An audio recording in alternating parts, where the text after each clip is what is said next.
उपस्थित थिबा समस्त गणमाध्यम बंधुमान धन्यवाद। समस्त प्रकार कांग्रेस आंदोलन दाबी को साधन पहुंचे आज देश उपस्थित अच्छा आम आदर्श वरिष्ठ कांग्रेस नेता पंचायत कानून महोदय, बड़ भाई मनु भाई, मनोज भाई, राज्य छात्र सभापति उदित प्रधान महोदय,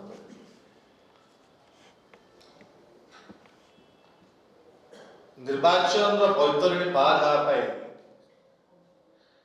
विभिन्न प्रकार मिछ प्रतिश्रुति सरकार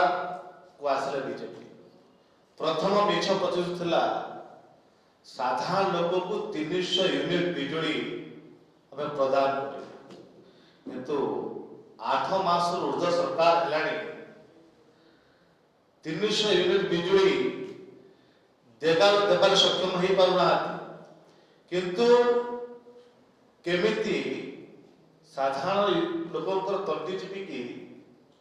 स्मार्ट मीटर लगे टंका आदाय करवा, लोक को हरान करवा, पुंजीपति मानक खुशी करे सरकार व्यस्त अच्छा। एबे टीपीसी दर्शाई अधिक क्रय 1310 यूनिट बिजुली आवश्यकता अच्छे से वितरण में 17.17% से क्षति हम एवं जहाँ राजस्व अच्छी लोकंर टंका आदाय करवा जहाँ प्रयासता भितर 142 कोटी टंकार आवश्यकता अच्छी बोली अनुभव करिकी ओईआरसी को प्रस्ताव देती 12 पैसा बढ़ाई प्रस्ताव देती कौन दर्शाई 142 कोटी टंका तार आवश्यकता अच्छी बोली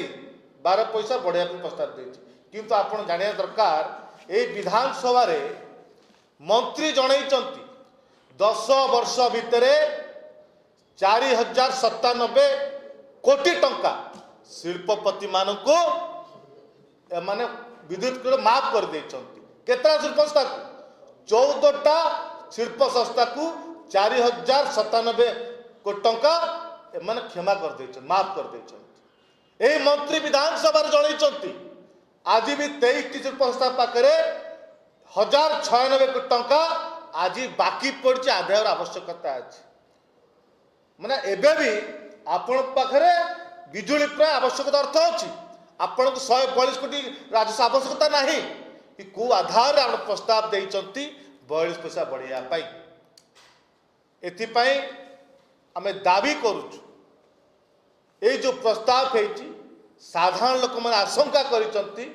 जेहेतु 300 यूनिट बिजुली आज पर्यंत आप कथा दे पारना, साधारण लोक मान स्मार्ट मीटर लगे टंका आदाय कर साधारण लोक गरीब लोक मैंने आप बिजुली दे पारना बिल काटी दिया तो एथिपाई जो आशंका सृष्टि या बंद कर सरकार तो हस्तक्षेप करके 300 यूनिट बिजुली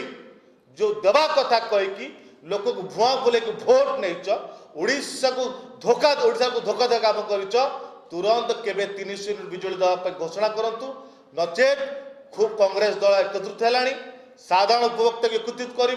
लोक घर घर जाके एकत्रित करी ओईआरसी घर को कांग्रेस बहुत शीघ्र राजरास्ता बोले।